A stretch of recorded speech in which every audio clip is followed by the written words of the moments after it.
എല്ലാവർക്കും നമസ്തേ. നമ്മുടെ എല്ലാ ഓർമ്മയിൽ നിലനിൽക്കുന്ന ഒരു സംഭവമാണ് അടിയന്തരാവസ്ഥ കാലത്ത് ഒരു കോഴിക്കോട് എഞ്ചിനീയറിംഗ് കോളേജ് വിദ്യാർത്ഥിയായിരുന്ന രാജൻ വാര്യരെ പോലീസ് പിടിച്ചുകൊണ്ടുപോയി ഉരുട്ടിക്കൊന്ന കേസ്. അതായത് അന്ന് സത്യത്തിൽ നമ്മുടെ രാജ്യത്ത് പൗരന്മാർക്കൊരു അവകാശമില്ലായിരുന്നു, പോലീസ് രാജായിരുന്നു നടന്നിരുന്നത്.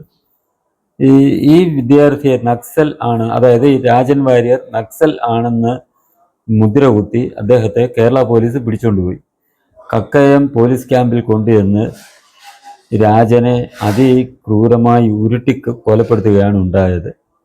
ഈ സംഭവം കേരളത്തെ ആകെ പിടിച്ചു ഉലച്ചിരുന്നു. അന്ന് അച്യുതമേനോൻ മുഖ്യമന്ത്രിയും കരുണാകരൻ ആഭ്യന്തരമന്ത്രിയുമായിട്ട് ഈ CPIയും കോൺഗ്രസും ഒരു മുന്നണിയിൽ ഒരു മുന്നണിയായി നിന്ന് ഭരിക്കുന്ന കാലത്താണ് ഈ അടിയന്തരാവസ്ഥയും രാജന്റെ ഉരുട്ടിക്കൊലയും ഒക്കെ നടന്നത്. അന്ന് ഈ ജനങ്ങൾ ഇളകി വളരെ അത് CPM ഉൾപ്പെടെയാണ് ഇത് സമരം ചെയ്തെന്നുള്ള കാര്യമാണ് ഏറെ രസകരം. സമരം ചെയ്യുകയും പ്രതിഷേധം നടത്തുകയും ചെയ്തതോടുകൂടി ആഭ്യന്തരമന്ത്രിയായിരുന്ന കരുണാകരൻ രാജിവെച്ചൊഴിയേണ്ടി വന്നു. ഈ ഒരു പോലീസുകാർ ചെയ്ത് ആ ക്രൂരതയുടെ ഉത്തരവാദിത്വം ഏറ്റെടുത്ത് കരുണാകരൻ രാജിവെച്ചൊഴിയേണ്ടി വന്നു. ഈ CPM ഉൾപ്പെടെയുള്ളവരുടെ ആവശ്യം അതായിരുന്നു. അവരുടെ സമരത്തിന് പിന്നിൽ ഉള്ള ആ ഒരു ആവശ്യം അതായിരുന്നു.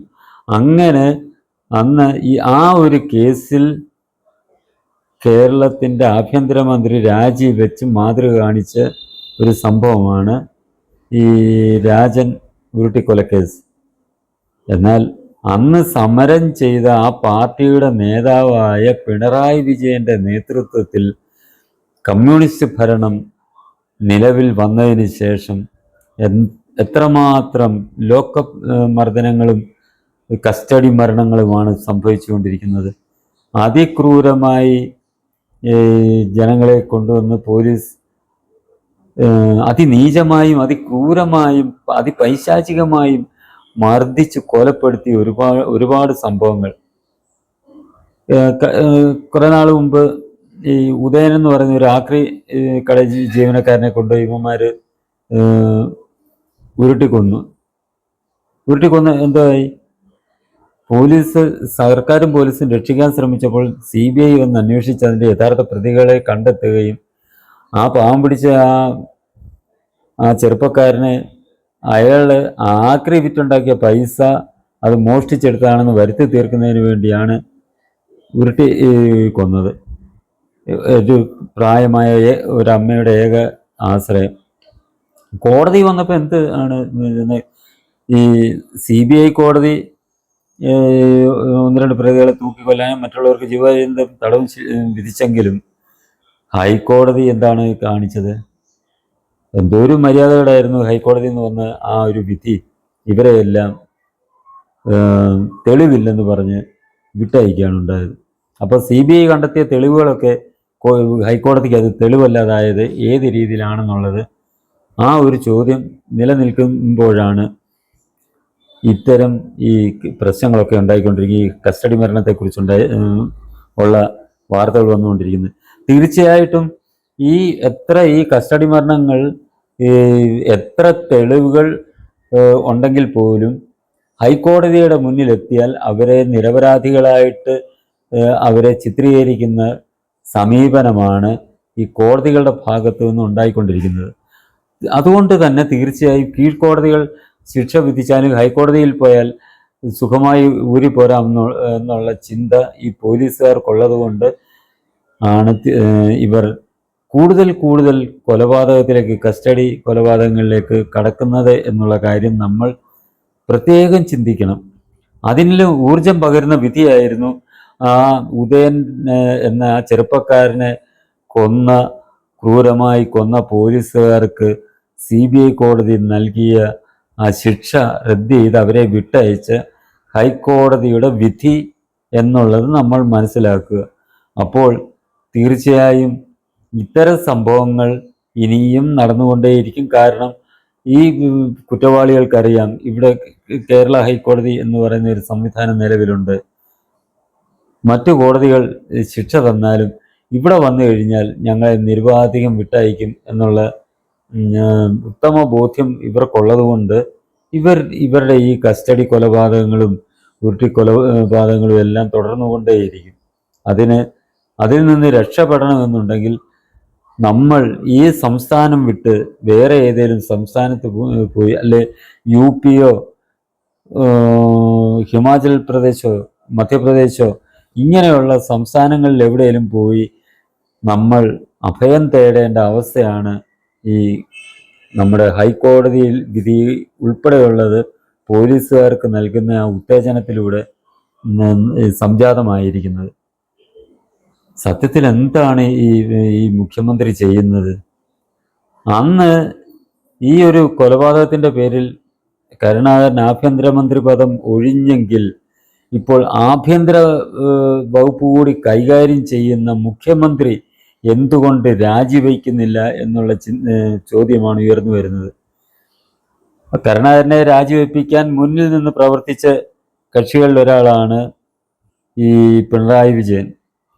അദ്ദേഹം എന്തുകൊണ്ട് ഈ കുറഞ്ഞ പക്ഷം ആഭ്യന്തര വകുപ്പിന്റെ ചുമതല ഒഴിയുന്നില്ല എന്നുള്ളത് നമ്മൾ ചിന്തിക്കണം. ഈ കേസുകൾക്കല്ല, ഈ പോലീസുകാരുടെ അഴിഞ്ഞാട്ടങ്ങൾക്കെല്ലാം ഉത്തരവാദി മുഖ്യമന്ത്രി പിണറായി വിജയൻ എന്ന ഏക വ്യക്തിയാണെന്നുള്ള കാര്യം നമ്മൾക്ക് നിസ്സംശയം പറയാൻ കഴിയും. കാരണം അദ്ദേഹം ഇത്തരം ക്രിമിനലുകളെ സംരക്ഷിച്ചുകൊണ്ടിരിക്കുകയാണ്. നവകേരള യാത്ര നടത്തിയപ്പോൾ നമ്മൾ കണ്ടു, അദ്ദേഹത്തിൻ്റെ വണ്ടിയുടെ മുന്നിലിട്ട് ചെറുപ്പക്കാരെ പോലീസുകാർ അതിക്രൂരമായി അടിച്ചൊതുക്കുന്നത് കണ്ടു.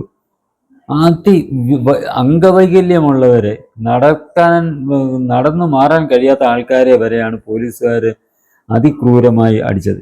ഈ വണ്ടിയുടെ മുന്നിൽ ഇരുന്ന് അദ്ദേഹം ഇതൊക്കെ കണ്ട് ആസ്വദിക്കുകയായിരുന്നു ചെയ്തത്. അതേപോലെ തന്നെ ആയിരുന്നു ഈ ചെറുപ്പക്കാരുടെ തല ഹെൽമറ്റും ചെടിച്ചട്ടിയൊക്കെ അടിച്ചു പൊളിക്കുന്നത്, DYFIക്കാരെ അടിച്ചു പൊളിക്കുന്നത് അദ്ദേഹം ആ വാഹനത്തിൻ്റെ ഏറ്റവും മുന്നിലിരുന്ന് കണ്ട് ആസ്വദിച്ച് അതിൽ സന്തോഷിച്ച് മതിമറന്ന് യാത്ര ചെയ്ത് നവകേരള യാത്ര പൂർത്തിയാക്കിയ മനുഷ്യനാണ് നമ്മുടെ മുഖ്യമന്ത്രി.